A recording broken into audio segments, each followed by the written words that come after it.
There are only two types of e-commerce business in India. One is run like a grocery store, where the owner is like a shopkeeper. The margins are low, it is not scalable, and no company ever will try to buy this kind of e-commerce business. On the other hand, the second type of e-commerce business is one which is led by a brand. It is scalable, and the owner of this business will make crores of rupees within 4 to 5 years because it will eventually be bought. In this video, we'll try to see how we can turn our e-commerce business into the second type and not the first type. My target is that by the end of this video, you will understand every concept and will open an Excel sheet instead of clicking on some other random YouTube video. Let's try to understand what an e-commerce business visually looks like.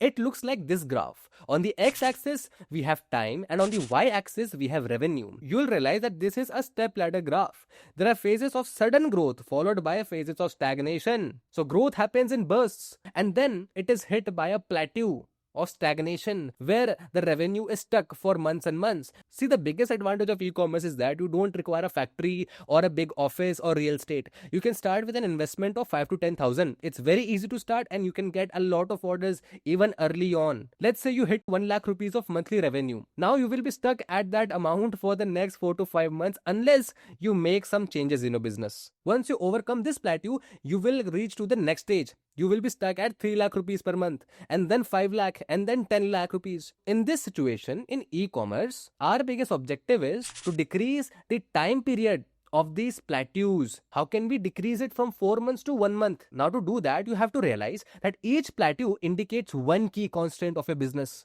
Now, if I ask you why your business is not growing, you will come up with 5 different reasons. Our quality is not that good. Our price point is not very competitive. You will come up with multiple answers for why the revenue is not growing at a particular stage. But that is wrong. You have to realize that we are not trying to increase our revenue from 1 lakh to 2 crores.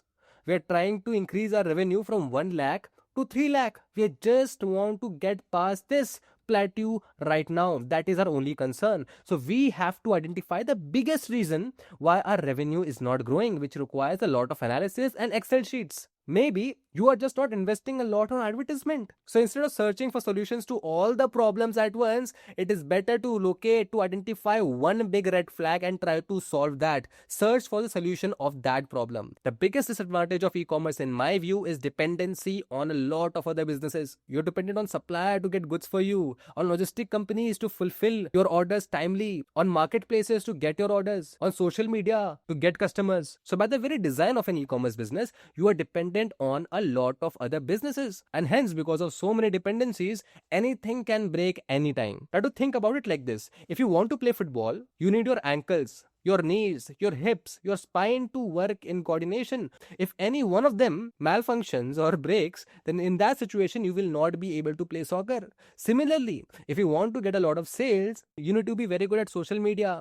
You also need to have a reliable supplier, a very trustworthy and competent logistics service provider. What if the supplier goes out of business? In that situation, what will you do? What if your logistic partner is facing issue in Northeast India and all the orders from Northeast India are getting delayed? What if the algorithm of Instagram and Facebook changes overnight and suddenly you are not getting any impressions, your advertisements are not getting any sales? What if Amazon changes its algorithm and the same product that was getting a lot of orders 2 months back are now dead? They're not getting any more orders. Now this is reality. You must have observed this. Suddenly all the ad campaigns that were performing very amazingly 3 months back, they are not performing good anymore. All the products that were getting a lot of sales 5 months back on Amazon, they are not getting any sales now. Suddenly there has been a change on the algorithm and your orders have taken a hit. Now how can we solve this problem? Now theoretically, the best solution to this kind of problem is to be vertically integrated. Decrease your dependencies as much as possible. For example, instead of getting a product from a supplier who gets it from a manufacturer, start manufacturing your own products. But for this, you require a lot of investment. You need an office, you need laborers. So the more practical way of solving for this problem is using the multiple agencies method. Don't only sell on a single marketplace like Amazon. Also sell on Meesho. Also sell on Flipkart. Also have your own website.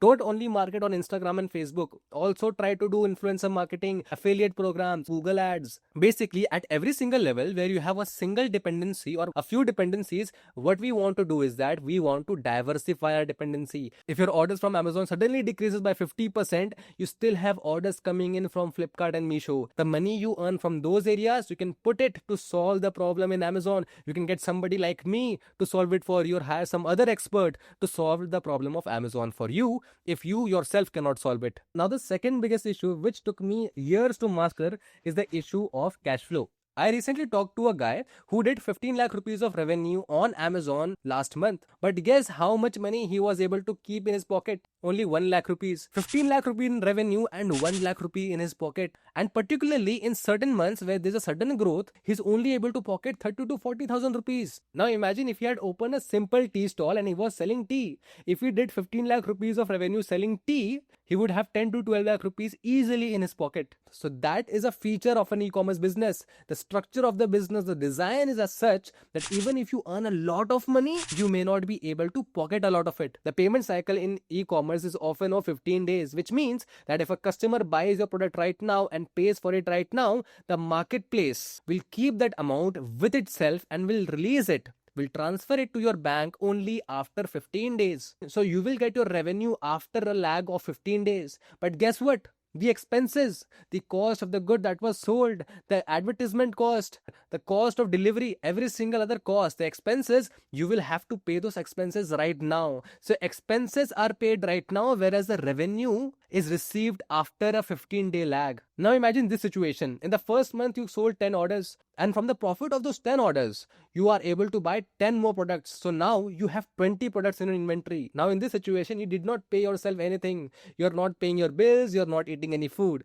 Even in this ideal scenario, you have taken all your money and put it into the business. Now let's say in the next month, you get 25 orders suddenly, but you only have the money to buy 20 products from the supplier. You cannot fulfill 25 orders by your own earning. So now in this situation, you will have to borrow money. You will have to take money on credit. If you want a very fast, high growing online business, the reality will be that the revenue of today, because of all the products you sold last month, will not be bigger than the expenses of today, for which you will get the money after 15 days. Now the other option is to have a stagnant or a very conservatively growing business. In this situation, the revenue of today for the products that you sold the previous month will be greater than the expenses of today, for which you will be paid after 15 days. So if you're fine with running an e-commerce business which grows very conservatively, 5% per month, 6% per month, second option is much better for you. You will be able to pocket in money and you can live like a shopkeeper.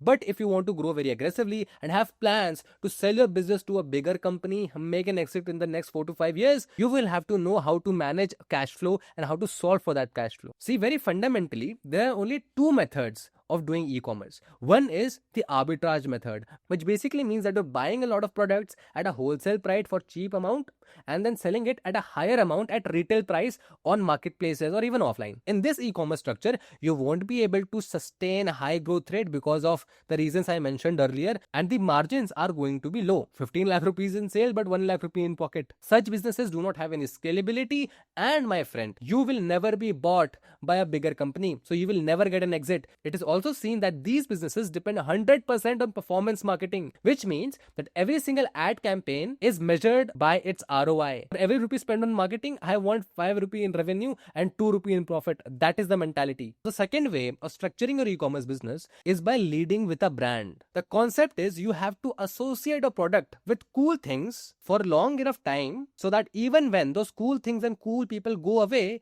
your product is still cool. So for example, if you're selling bat online and you have a lot of budget, if you get Sachin Tendulkar to associate himself with your bat, that will help in creating a very, very massive brand. But if you have decent amount of investment, you can go with influencers who have millions of followers in the cricket niche. And if you don't have any investment capability at all, you can go with a lot of 10 to 15k follower content creators, micro influencers they are called, and you will still have a small brand that you can build. It is often seen that e-commerce businesses that are led by a brand have a 70-30% split. when it comes to marketing. 70% goes to brand marketing and 30% goes to performance marketing, which is very different from the arbitrage-led e-commerce businesses. You are able to charge a premium price because of brand, your margins go up, you have good healthy cash flow, you are able to sustain a lot of growth. And finally, a bigger company will show a lot of interest in buying your business, and you can take an exit in the next 5 to 10 years and get crores of rupees. Now, how can I convert a random stranger on the internet who's looking for a product, convince him to buy my product and get paid with profitability? If you're interested in knowing more about that, you can click on this video and join this community of entrepreneurs to learn more about entrepreneurship, about businesses. Subscribe to the channel. All the best.